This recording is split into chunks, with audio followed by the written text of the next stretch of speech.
Is this on? It's on? Okay. So we're ready to start. We're at capacity, and so there is an overflow space in 250 Laureate, although I probably shouldn't be telling you that since you're already here. But in case anyone else can hear me, that's the situation. And it's great to have an overflow situation again. It's been a long time. So on that note, just want to, as most of you know, Sunil Bald, Associate Dean at the school, and I'd like to welcome everybody to this semester's second lecture and the first one back in Hastings Hall, complete with this new sound system and lectern. So tonight is the annual Brendan Gill Memorial Lecture, and the endowment for the Brendan Gill Lecture was a gift to the school from Herb McLaughlin, a San Francisco-based architect who co-founded the firm Kaplan McLaughlin Diaz, and was one of the pioneers of adaptive reuse as a way to preserve historic buildings. McLaughlin received his BA from Yale College and then his MArch from the Yale School of Architecture in 1958. In 1987, McLaughlin established the Brendan Gill Lectureship Fund to honor his friend, the writer and critic, Brendan Gill, a member of the Yale College class of 1936. Brendan Gill was a noted American journalist who wrote for The New Yorker for more than 60 years, contributing over 1,200 pieces for the magazine, from Talk of the Town to Broadway reviews. He was also the magazine's architecture critic, writing its Skyline column from 1987 to 1996. Gill was also chairman of the Andy Warhol Foundation of the Arts, the Municipal Art Society, New York Landmarks Conservancy, and a vice president of the American Academy of Arts and Letters.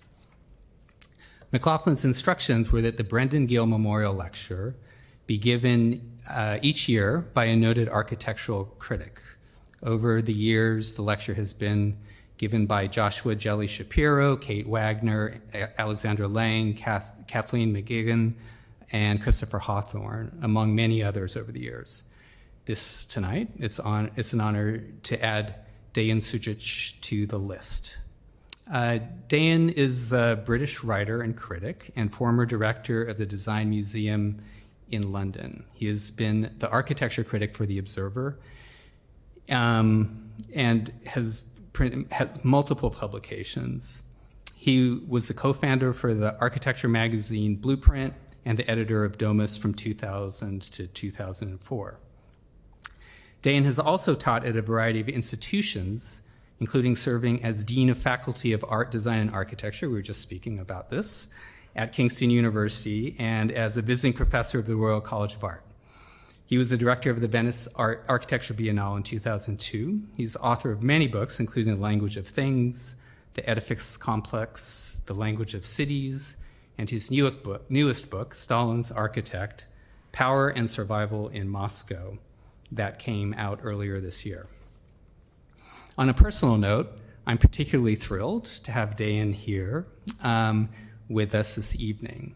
I personally have relied very heavily on his writings for my courses, particularly The Edifice Complex, now published over 15 years ago. The philosopher George Bataille wrote almost 100 years ago that, quote, architectural monuments impose the logic and majesty of authority against all elements that disturb it. It is in the form of the cathedral or palace that church or state speaks to the multitudes and imposes silence upon them.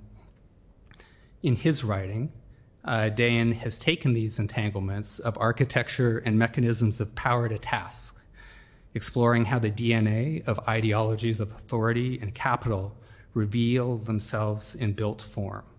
And this is just one small part of the breadth of concerns he engages in his work, more of which he will share with us tonight. So with that, I am pleased to introduce Deyan Sudjic, who will deliver the talk, Dancing with Power, The Architect's Dilemma.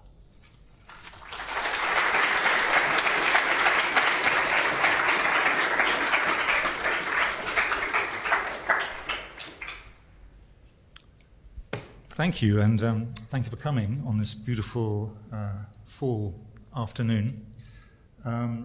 What an honour it is to be here in this room, following in the footsteps of those critics, and speaking in honour of Brendan Gill, who I was fortunate enough to meet a long, long time ago when he just published Many Masks, which is a gentle deconstruction of Frank Lloyd Wright's construction of himself and the myth-making which is so much part of so many architectural careers. When I met him, I wasn't really quite sure what to expect. Was he going to be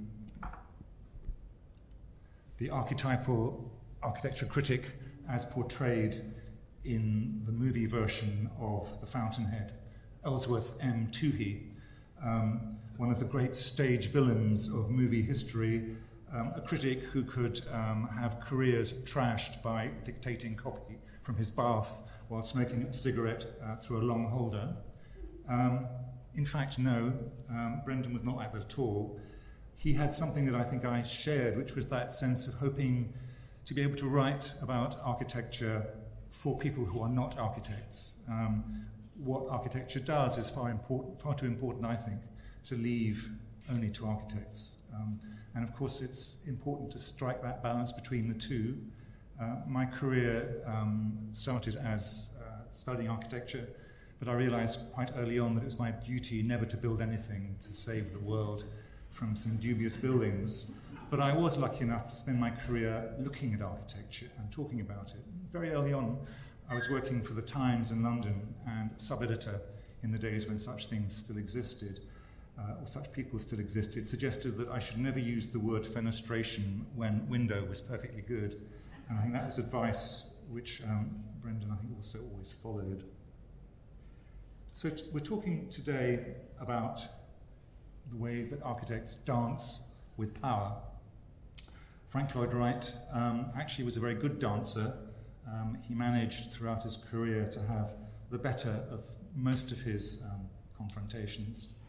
While he was working on the Guggenheim with Hilary Bay here and Solomon Guggenheim, among other things, he managed to fight off Hiller's suggestions that Frank and Olgivanna's daughter have her teeth extracted in the interests of good health. He managed to see off the first director of the Guggenheim, James Johnson Sweeney, who was somewhat distressed by the trouble of fitting rectangular canvases to a curved building. Wright actually described him as a corset salesman and tried to have him fired, and suggested he could actually find other donors who could actually do a much better job. So Frank Lloyd Wright, yes, he knew how to dance with power. But for some architects, dancing is a much more dangerous pastime.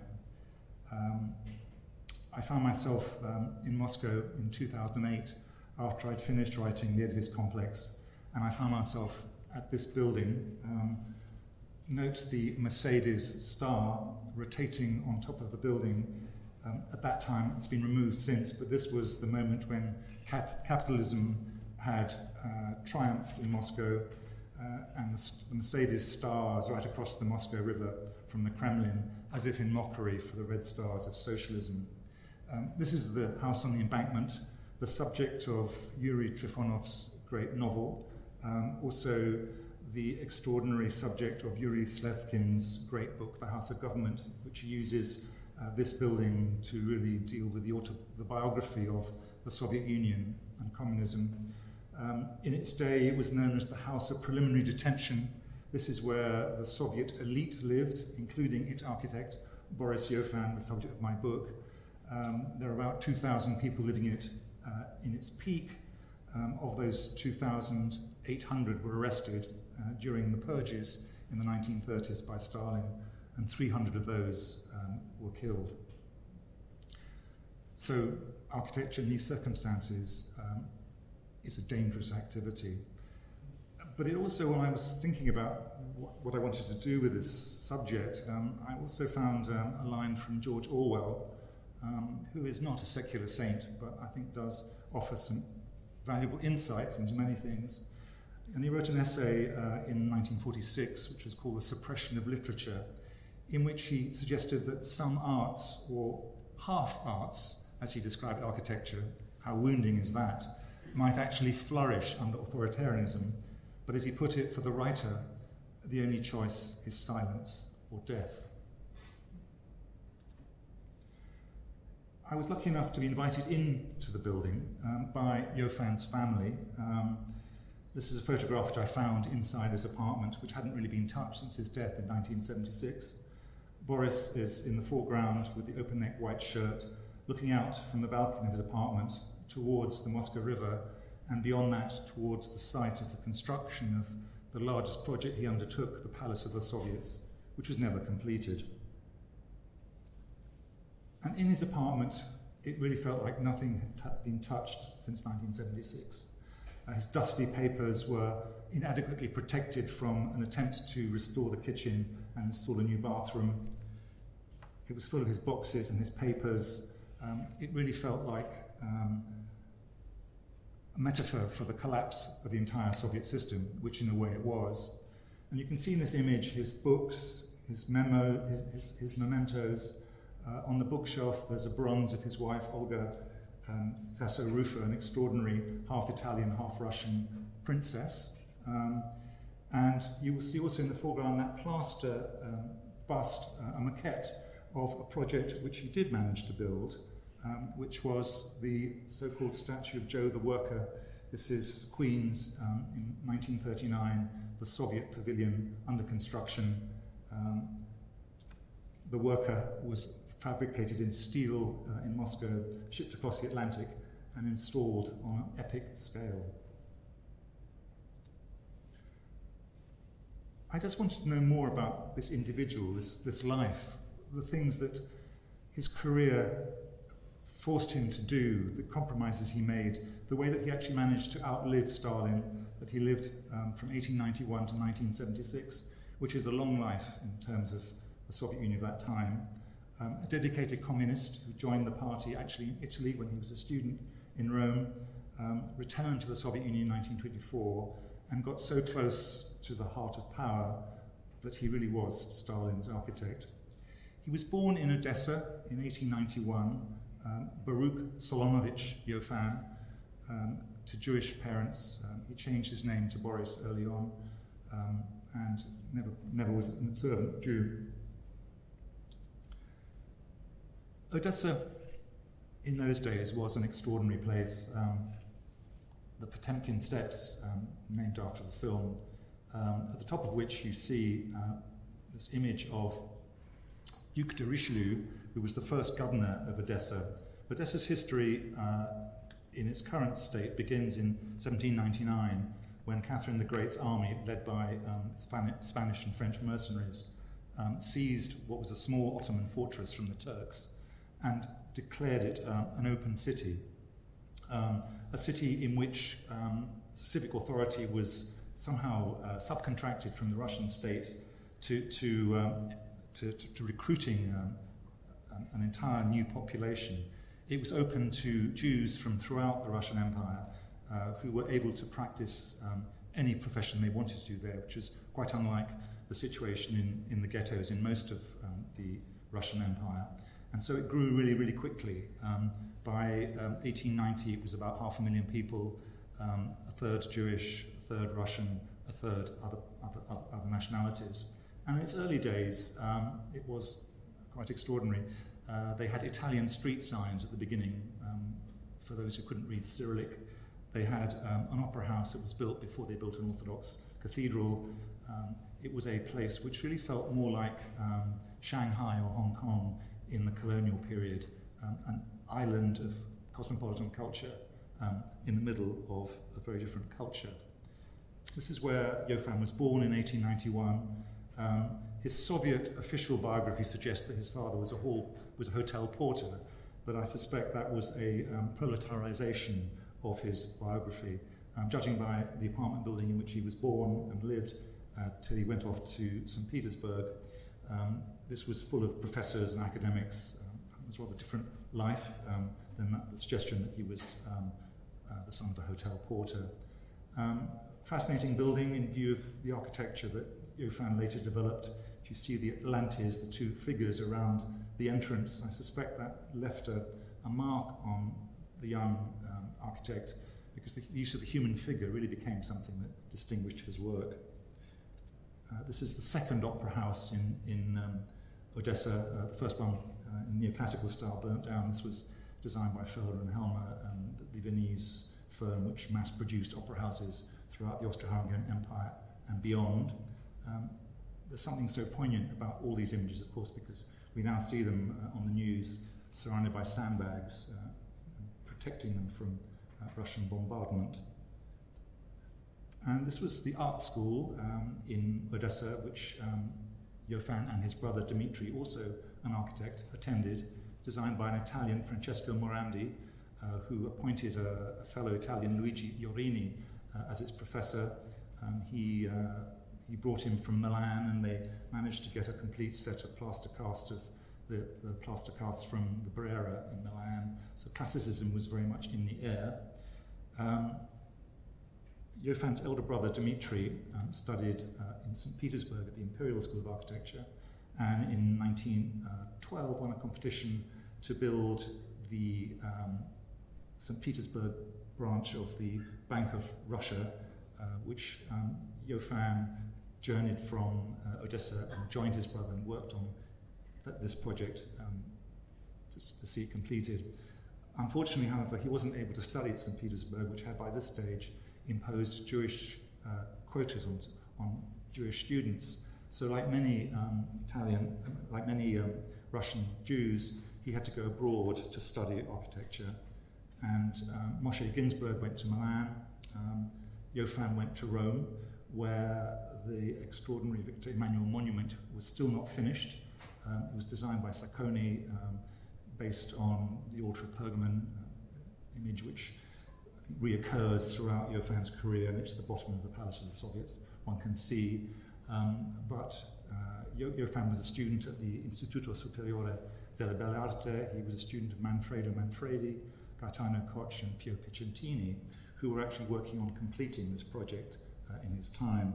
He arrived in 1914, just in time to avoid being conscripted for World War I, and he spent the next 10 years of his life in Italy, initially studying and then working.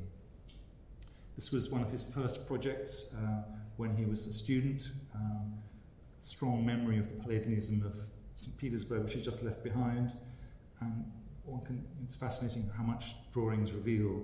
I mean, this could have been done at any time over the last 300 years, the way that he's carefully constructing from a plan the elevation. And again, this is the way that he started to incorporate the human figure. This is his measured drawing of the Palazzo Borghese with the giant figures, which will start to appear on a larger and larger scale. But while he was in Italy, he met Olga Sasso-Ruffo, half Italian, half Russian, an astonishing life story, given that they both joined the Italian Communist Party and then the Soviet Communist Party and got so close to Stalin. She was the daughter of an Italian duke and a Russian princess.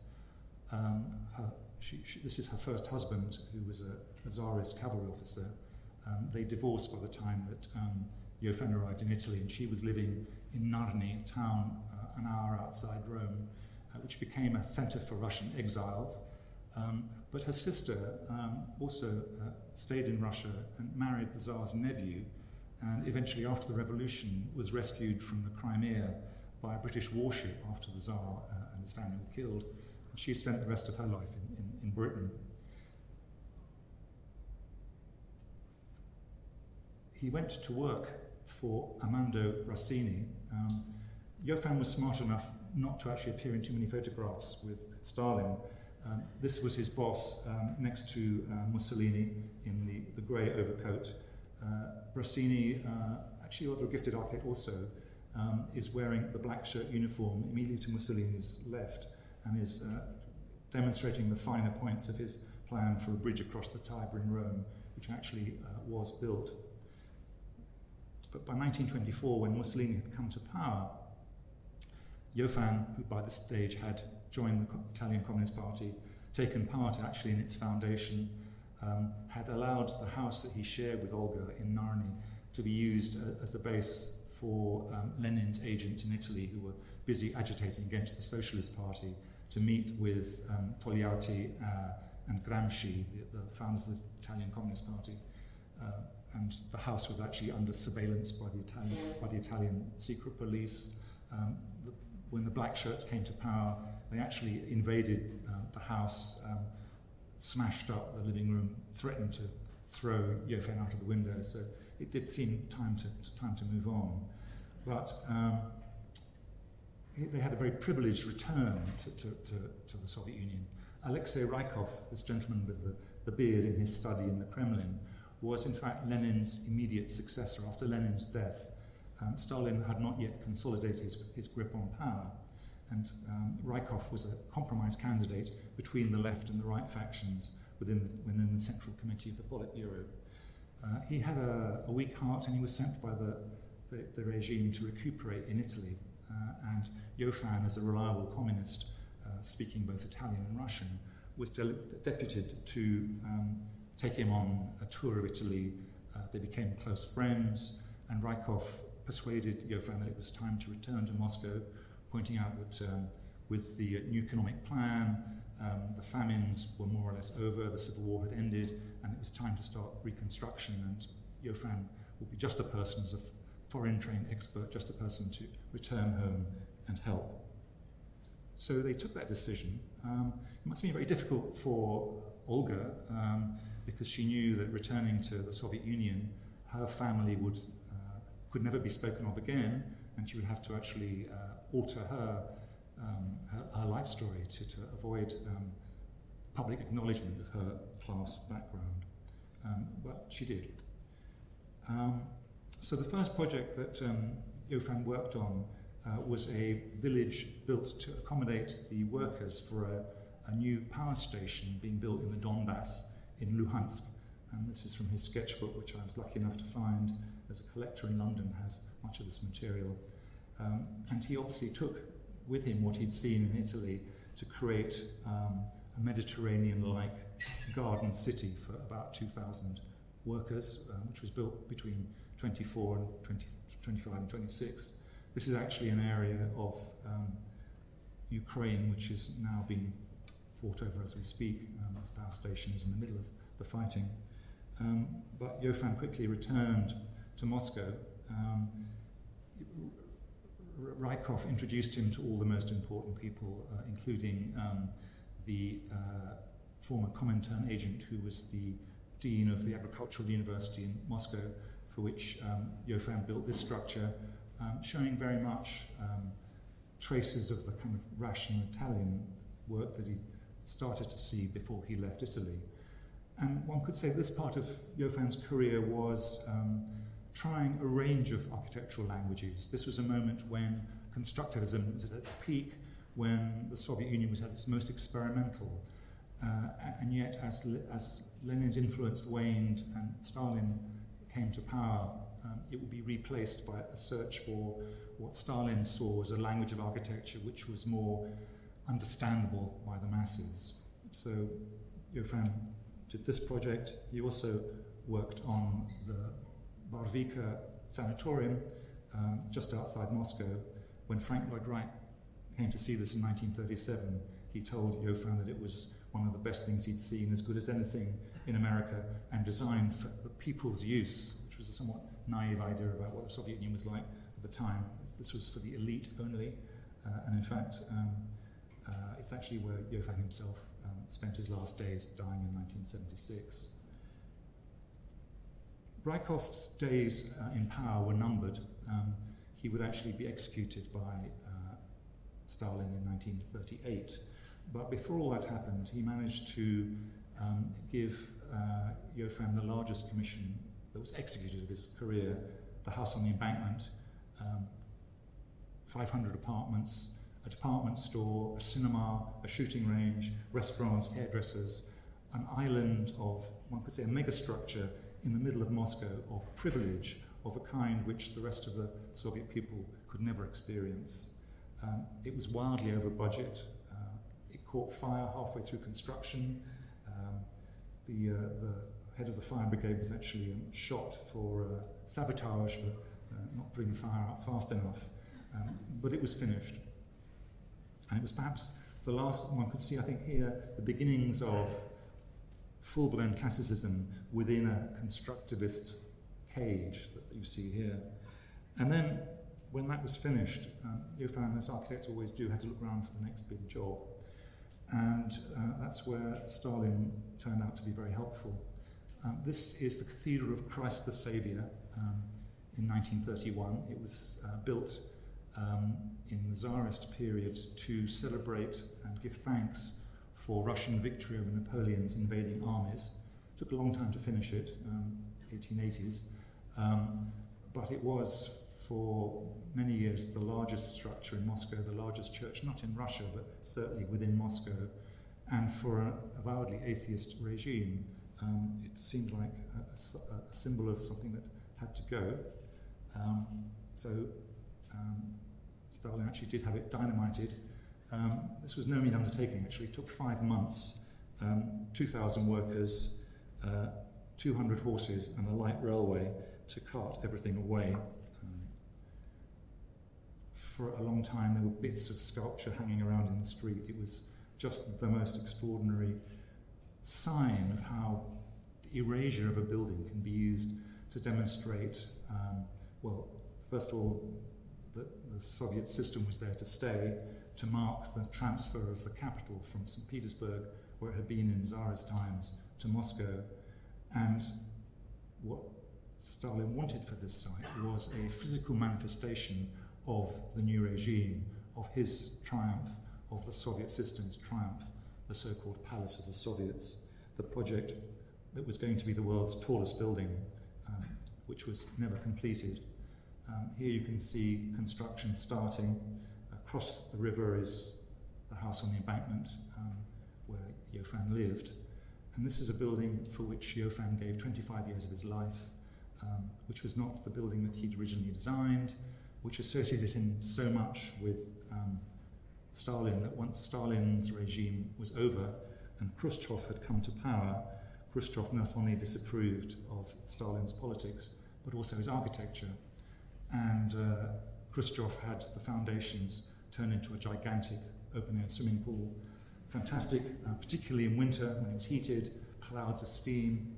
And of course, the story doesn't actually end here, because when the Soviet Union collapsed, the first post-Soviet mayor of Moscow, one Yuri Lushkov, had the cathedral reconstructed more or less as it had been. And this is where Pussy Riot, a member of whom you can see in the foreground, protested the links between Putin and the Russian Orthodox Church. The original church was actually Tchaikovsky composed the 1812 overture, which was performed to celebrate its inauguration. So from Tchaikovsky to Pussy Riot is quite a story. To build this Palace of the Soviets, which was meant to be the heart of government, the heart of propaganda, a Vatican for socialism, the Soviet system was determined the whole world would notice. Stalin was probably also determined that Johann was going to win this competition. Johann had managed to build the house on the embankment by a simple direct appointment, which in those days went down very badly with a still half-free architectural press in Moscow. They demanded to see the plans before it was finished. They wanted to know why there hadn't been a competition, etc., just like these days. So Johann carefully constructed a system of multiple competitions to find a victor for the plans to build the Palace of the Soviets, which involved paying Le Corbusier and Gropius and Armando Brassini to take part. This is Corb working away at a project which he gave a great deal of attention and effort to, but didn't win a prize, although he got money to enter. This was his former tutor from Rome, Armando Brassini's submission. Astonishing that Johann couldn't really play up on his connection with a man who was more or less Mussolini's official architect, but he obviously thought enough of him to actually make him one of the few people who were paid to take part in the competition, which was otherwise an open one. And this was the scheme that Johann did as his first stage submission. The brief discussed making a forum for demonstrations and parades, but also a number of congress halls to seat up to 25,000 people, an epic scale. And this was more or less what Johann wanted to build from his sketchbook. And here he is in his studio in the house on the embankment with his brother Dmitri in the tunic next to him. Between them is Olga, his wife, who was always acknowledged as part of the team working on it. And on the drawing board, you can see that drum-shaped submission with which he won the second stage of the competition. This is Stroyelstvo Moskvy, the architecture magazine for Moscow, showing in the issue in which they published the winning scheme and the runners-up. And even then it was quite clear that what the Soviets wanted was a monument that was going to make an impact on a world scale. However, of course, though there was no formal jury, there was an advisory group. The real decision was being made in Stalin's summer house on the Black Sea, where the final submissions were taken by a courier and shown to Stalin. And among other things, he saw this project from Schuko and Gulfrake, Doge's Venice on a gigantic, Doge's Palace on a gigantic scale. And Schuko and Gulfrake actually had form. They had one of those. They had a record of actually winning competitions they hadn't initially won.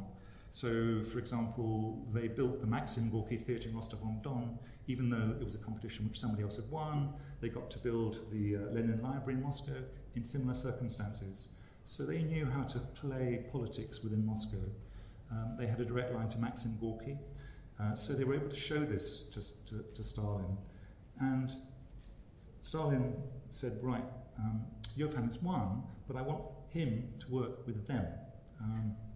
And Johann thought about it for a moment and was in some sense, not only did he want them to work with them, he wanted a building which would be taller than the Empire State and topped by a representation of Lenin, who would be bigger than the Statue of Liberty.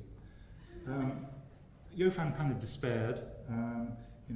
Reichoff, his former protector, wasn't in jail yet, so he called him up, expressed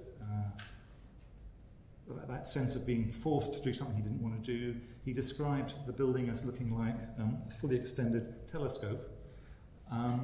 But faced with work or no work, faced with the loss of his apartment in that house, faced with the fact that already architects were beginning to disappear from the streets, he said, okay. And he worked on it for the next 25 years. Schuko actually died in 1941, but until that moment, it was a tortured, difficult relationship. As Johann put it to his nephew, it was never a natural one, and there were constant fights about just how many layers this thing should have, about whether Lenin should be wearing a suit, a baggy workman's suit, or an overcoat, classical, whether the tower should be square in form or circular. There's a theory that actually what attracted Stalin in the first place was that Johann's drawings were always in monochrome, charcoal, dramatic, but Schuko was an experienced set designer and theatre designer, and basically created this amazing image of the future with this violent blue sky and masses in the foreground. More of a poster than a piece of architecture, which Stalin, as a propagandist, immediately identified with.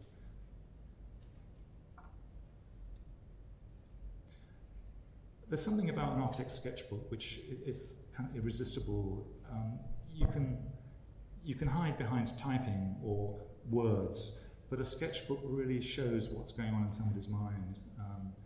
And clearly, this building was in his thoughts constantly, continually. He was very careful to actually draft instructions for the various sculptors that worked on representing Lenin. He looked at various heights. He explored lower versions. Stalin was so keen on this that even after the German invasion in 1941, when the very future of the country was at risk, he actually authorized a special train to evacuate Yofan, his family, his model maker, his perspective artists, and a couple of his designers to a city beyond the Urals, where they continued work on this project throughout the war.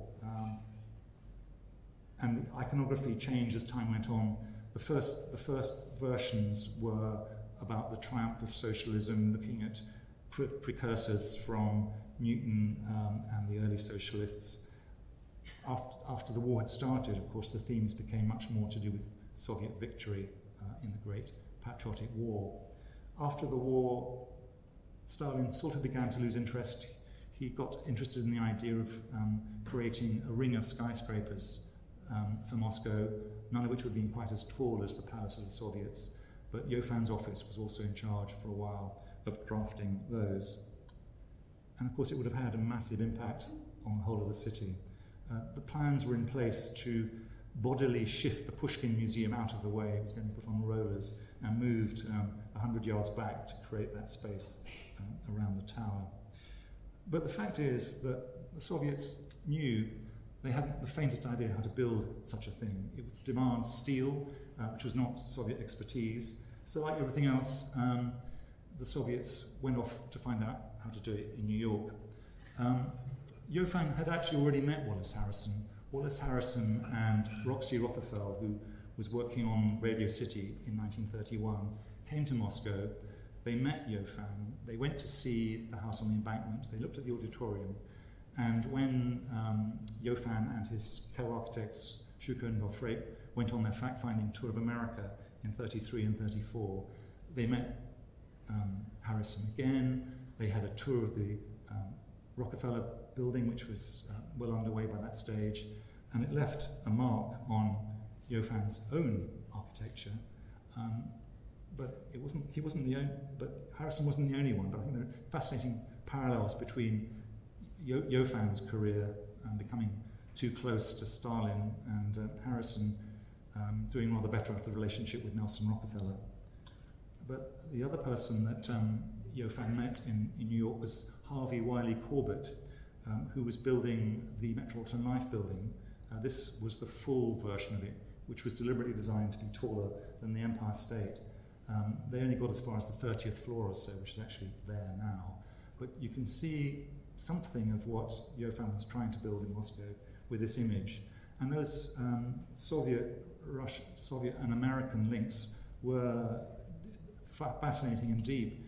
In Harvey Wiley Corbett's office was a Russian architect, Vyacheslav Oltazhevsky, who produced this exquisite series of drawings which Corbett actually wrote the introduction for, celebrating that mood of what Manhattan was like at that period. Yofan persuaded Oltazhevsky to return to the Soviet Union, which rather unwisely he did. He was commissioned to build the All-Union Agriculture Exhibition, a pavilion for a permanent expo, which Stalin and his architectural enforcer decided was actually not Soviet enough and was demolished before it was completed.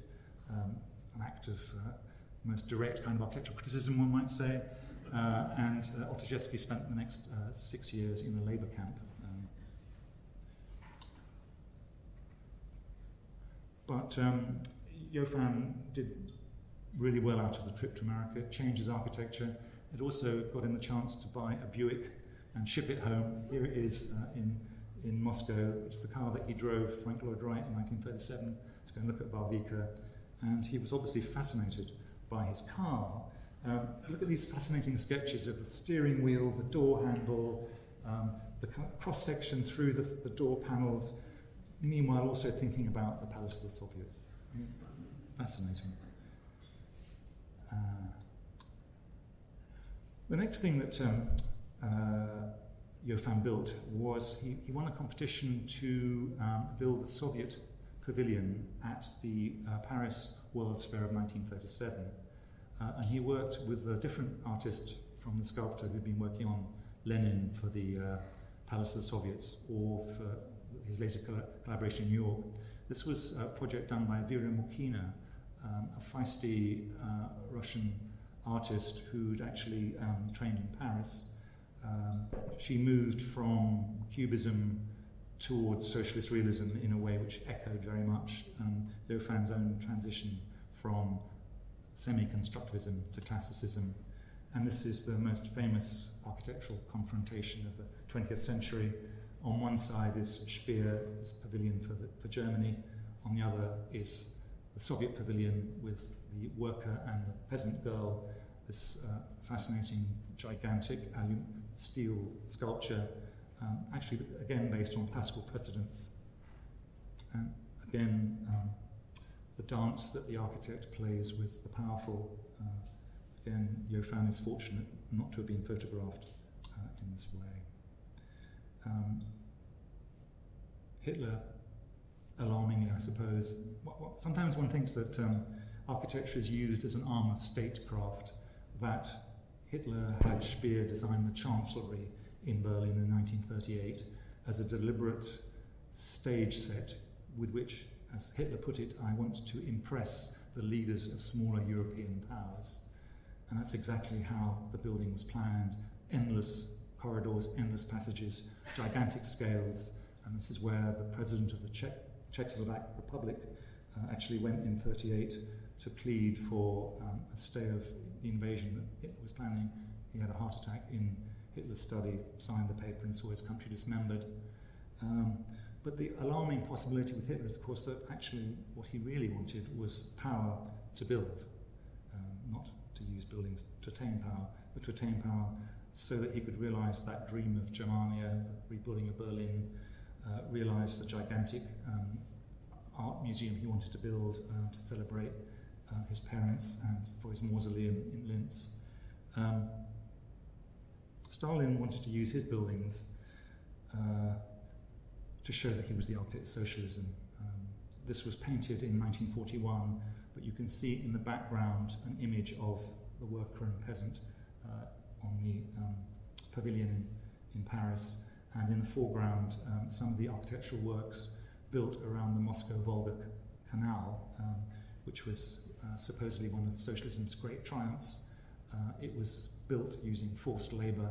Something like 70,000 people died of hunger and overwork during its construction, and they're buried in unmarked graves along the length of the canal. But here is the architect of socialism. That confrontation, and you can really see Wallace Harrison, Rockefeller in this project. But what's interesting about it is that this is not the history of architecture in the Soviet Union is often told as avant-garde experimentation is crushed by Stalin in place and replaced immediately by socialist realism, of which Jofan was the primary exponent. But the thing about this building is that it was a combination of many things at the same time. So the interiors were the responsibility of Nikolai Suetin, who was Malevich's best student. And you can see there's suprematism in these architectural pylons that line the building. You can see also some memories perhaps of Jofan's youth, with the staircase that rises the length of the building. Are these the Potemkin steps, crowned not by a bronze statue of Richelieu, the governor of Odessa, but by a representation of Lenin and Stalin at the top of the stairs. And the contrast between this, with this powerful spatial feeling, and the German pavilion is fascinating. Of course, the Russian example of a car is a license-built Ford. Lazar Kaganovich, who was in charge of architecture and car building in Russia, kept sending Stalin apologetic telegrams about the incompetence of the car factory in Moscow that was building these gases with ill-fitted brakes which were causing serious accidents within the city. Whereas the Germans had this amazing Auto Union land speed winning car, but otherwise a rather dreary interior. The graphics were the responsibility of Gustav Klutzis, one of the most interesting of the Soviet Union's graphic designers. But this was a time when the political situation in Moscow was getting more and more difficult. This was 1937 when people were being arrested. Hannes Meyer, who'd moved from the Bauhaus to Moscow in pursuit of his socialist dream, left in 1936. He left his lover and their son behind. He brought with him his assistant from Dessau. They had a child. He left and started writing about the joys of socialism from the safety of Mexico, while his lover was actually shot, and the son went to a gulag and only returned to Germany as an old man much later. So the interiors of the pavilion were half this and half Klutz's work, with this kind of the boldness of this graphic. So a very interesting time. But Klutz, on his return from Moscow, was shot, basically because he was from the Baltic states, and that was seen as in itself a problem. Ukraine was starving, and meanwhile, this was what was going on in the Spanish government pavilion. I found the experience actually of writing about Johann a little bit like Tom Stoppard's play Rosencrantz and Guildenstern are Dead, which is basically Hamlet seen through two minor characters. And in some ways, Johann is always there, but never the centre of attention. And maybe the book was an attempt to actually look back and see really what were the arguments at that time, what were the decisions that were made, and the relationships that were fostered. So Frank Lloyd Wright was the guest of the Soviet Institute of Architects, which held their founding conference in 1937, 2 weeks after the opening of the Paris Expo. Wright proclaimed that Johann's was the best pavilion bar none in Paris. Here they are having tea in the hall of the Columns, which is where the show trials had taken place the previous year. Ayn Rand would have been seriously disappointed by what Wright had to say in Moscow. He praised the great Lenin. He talked about the achievements of the Soviet system and the evils of capitalism. But he also had not very much, he had very little positive to say about the Palace of the Soviets. In fact, he suggested that they rerun the competition. And yet somehow something of that idea of a gigantic building topped by a huge figure stayed in Wright's mind and reappeared in 1957 when he was planning to build an opera house in Baghdad. Wallace Harrison planned the best bits of the World's Fair in New York, borrowing from Leonidov and other constructivists. And here is the Soviet pavilion of Johann. Gulzon Borglum, who was the sculptor of Mount Rushmore, described it as the most beautiful structure at the World's Fair. And one can see something of what the Soviets thought would be the message of this system for America's oppressed masses. This was the high point of Johann's career. He won the Stalin Prize in 1941, along with Shostakovich and Eisenstein. His colleagues commissioned this extraordinary lacquer box, which became a minor art form. All those icon painters who were out of a living after 1917 turned their attention to painting exquisite little lacquer boxes, of which this one was commissioned by Johann's colleagues to celebrate winning that prize. 1941, the Russians found the German invasion taking place. Johann's first project, before being shipped off beyond the Urals to go and work on the palace, was to camouflage the Kremlin. They had the Red Army up on ladders, painting all the buildings to try and make them look like less monumental. And work, of course, immediately stopped on the Palace of the Soviets. The steel was dismantled and used for tank traps. Johann joined the Jewish Anti-Fascist Committee, led by a prominent Jewish theatre director. They raised money around the world. Once the Germans had been defeated at Stalingrad, work resumed on the metro station that Johann was building here on the left, and he was put to work on reconstruction. This was a scheme that he did for the rebuilding of Novorossiysk, which is a Black Sea port in Russia, which was more or less destroyed in fighting with the Germans. the image of Italy is clearly marked here. One can see Venice, one can see the monumental planning that he did.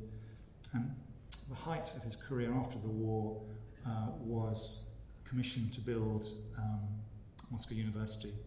And this is where the charmed career up to that moment fell foul of Stalin's increasing paranoia, his anti-Semitism. Stalin started a campaign against what he described as rootless cosmopolitans. He decided that his doctors were trying to poison him. He had them arrested.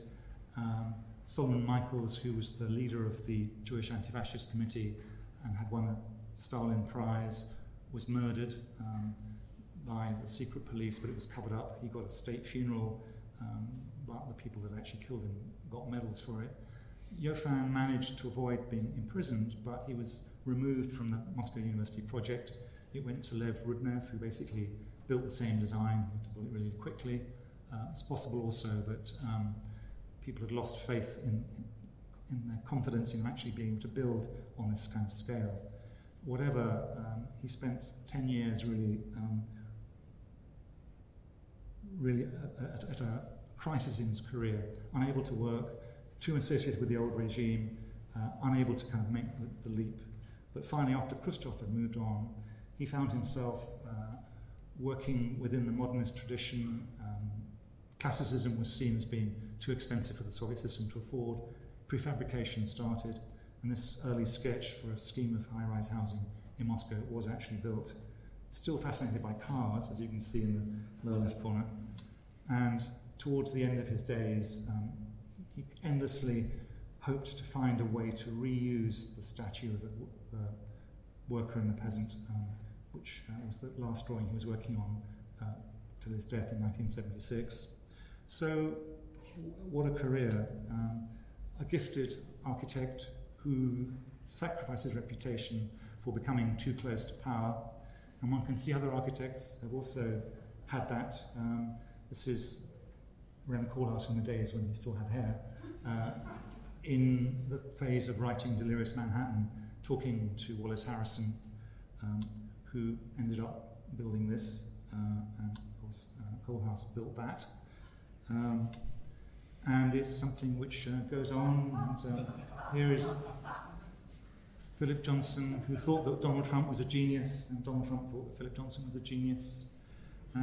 There are some projects which you really don't want to win. This is the Venturi's scheme for the Grand State Mosque in Baghdad. And just as a kind of final note, just to show what did actually happen to this sculpture, they were erected on this plinth, which had the impact of really making these two heroic figures look like performing seals on a bucket. And finally, Lushkov, the same mayor who rebuilt the Cathedral of Christ the Saviour, decided that he was actually going to reconstruct the pavilion as it had been in Paris. Unfortunately, he used his wife, who was running a gigantic construction business in Moscow that did so well that eventually Lushkov was evicted from office by Medvedev, then the president of Russia. But here are the pieces being restored. Amazing close-up. And this travesty is what has happened to it. Writing the book, it wasn't my role to blame Yofan. He did his best to care for Reichoff, his patron's daughter, who was sent to Siberia when her parents were shot. He tried to have her found and brought back to Moscow. He probably wasn't responsible for the death of anybody directly, unlike some architects who were working in Moscow at that time. But one has to think about what courage you would have to stand up to that context. And one thinks about the courage of people in Ukraine now, and even more the courage of those in Moscow who've protested against what Putin has been doing. And one thinks about his architectural tastes, which run from this palace, this Versailles on the Black Sea, designed by an Italian furniture importer, and also his fondness for Wolf Prix, who is busy completing 3 projects in Russia at the moment, including an opera house in Crimea. Thank you very much for your attention. Thank you for coming.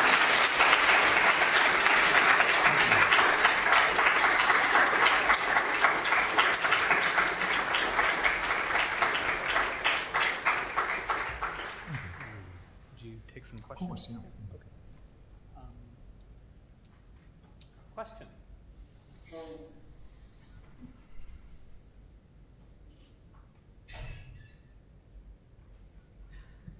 Thank you.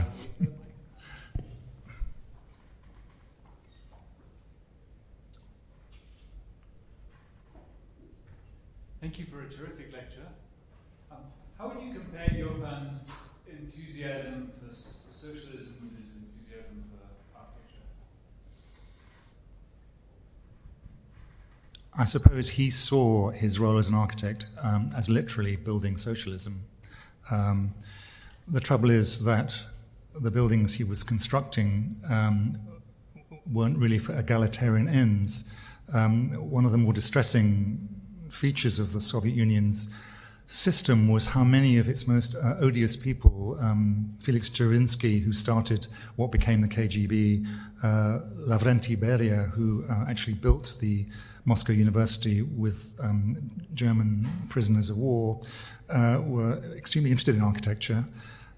So what was described as experimental workers' housing in Moscow, which Joffan built, was actually built to accommodate senior members of the KGB.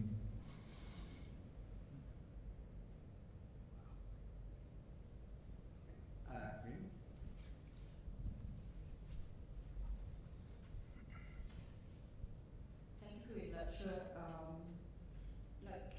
The lecture shows how we can bridge, how politics and architecture are kind of interchangeable, intertwined. There's a kind of relationship between both of them.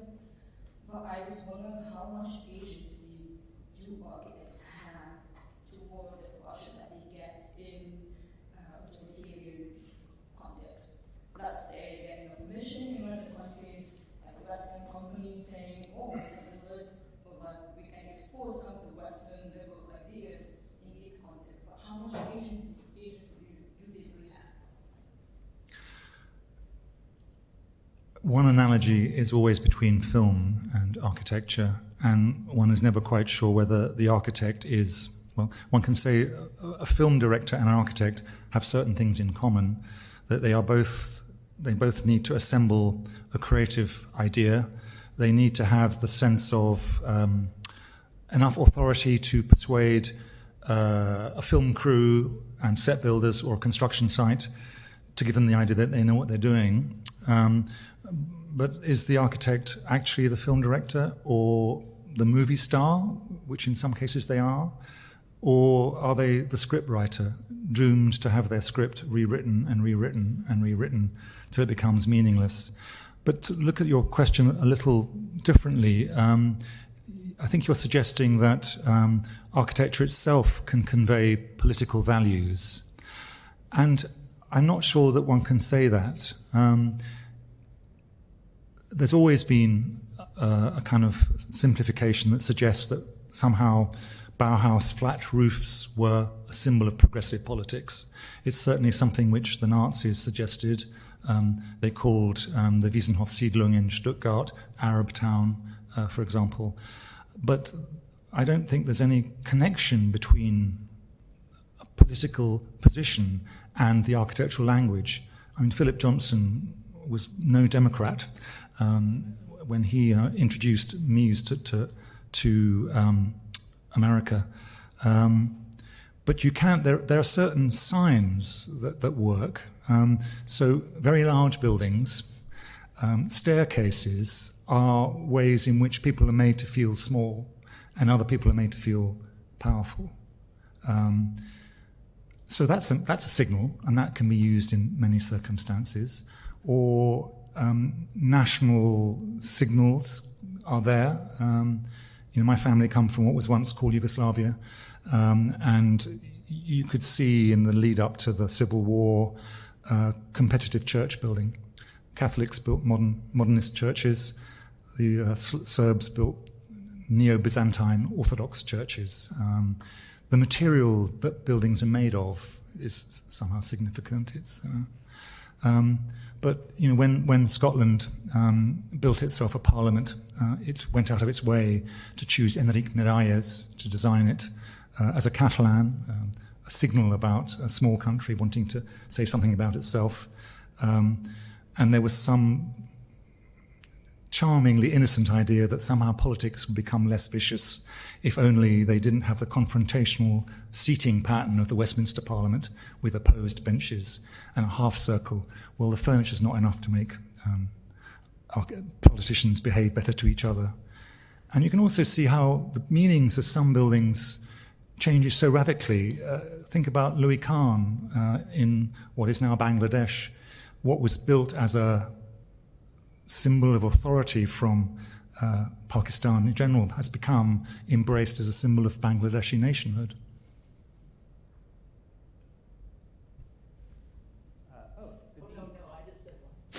Oh, one more question. I thought you were asking a question. One more question.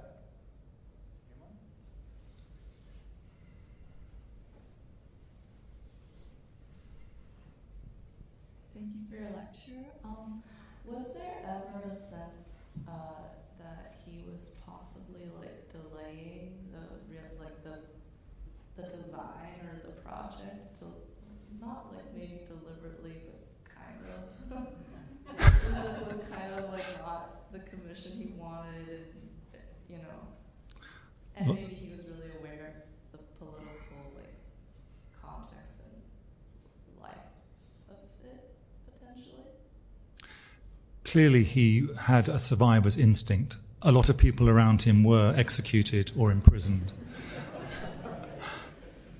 But I think it was a tragedy for him not to get to build. And I guess it's even more of a tragedy. It wasn't what he wanted to build that he didn't get to build. Thank you. Deyan Sudjic.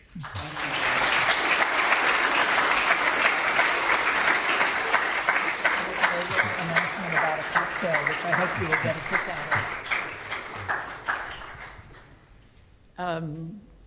Sunil did such a great job with the introduction that you'll be seeing him for the rest of the semester, and I just get to do the fun part at the end.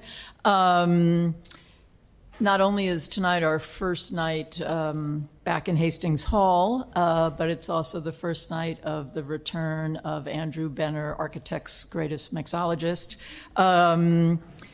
So tonight's, we always have a theme cocktail shaped around our speaker.